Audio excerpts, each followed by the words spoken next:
Coming-of-age ceremonies can help your adolescent children become adults. Written and recorded by Scott Aniol.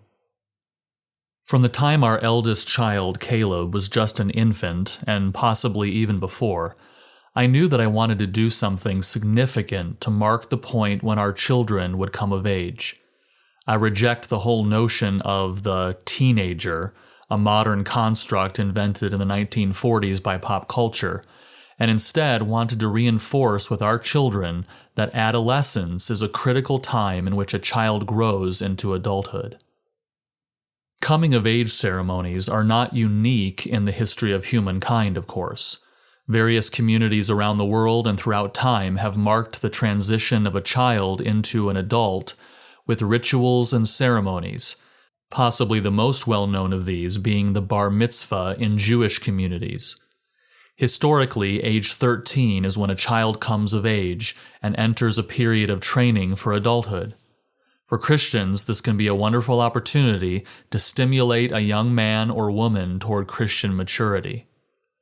Caleb is now 15, and we had his manhood ceremony 2 years ago, and Kate just turned 13, so we had her womanhood ceremony recently.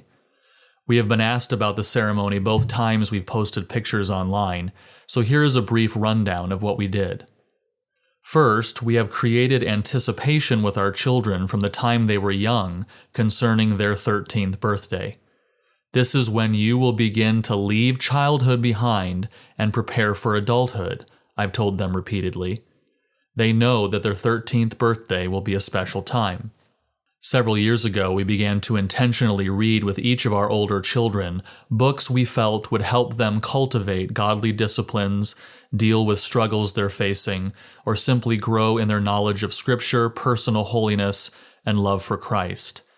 We've read things like What is the Gospel by Greg Gilbert, The Talk, 7 Lessons to Introduce Your Child to Biblical Sexuality by Luke Gilkerson, Disciplines of a Godly Young Man by R. Kent Hughes, Feminine by Design by Scott Brown, and Core Christianity by Michael Horton, among other things. These have been wonderful opportunities to have significant conversations. Then, over the 6 months or so leading up to their 13th birthday, I began to specifically plan what we would do to mark the occasion. For Caleb, I benefited from reading Raising a Modern-Day Knight, A Father's Role in Guiding His Son to Authentic Manhood by Robert Lewis, and modeled Kate's in similar ways as well. We talk with the kids about marks of godly manhood and womanhood as they enter this stage of life. For the evening of the manhood and womanhood ceremony, we invited men for Caleb and women for Kate from our church with whom they had a relationship. We asked these friends to join us in encouraging and challenging Caleb and Kate toward Christ-likeness and mature manhood or womanhood in the days and years ahead. For Caleb, we had a nice meal of barbecue brisket, and for Kate, the ladies enjoyed a nice formal tea. I prepared a formal ceremony for each with many similarities, but of course slight differences as well. But in both cases, I, for Caleb, and Becky, for Kate, gave a challenge to them, and then each of the other guests spent a few minutes encouraging and admonishing them with biblical principles they believed would serve them as they transitioned to manhood or womanhood. I prepared a declaration of manhood or womanhood certificate for Caleb and Kate that they signed, resolving to pursue the biblical character qualities with which we had charged them, and the other guests signed the certificate as witnesses. We added a picture of the evening to the certificate, and they are framed in each of their rooms as a continual reminder of what they should be striving after.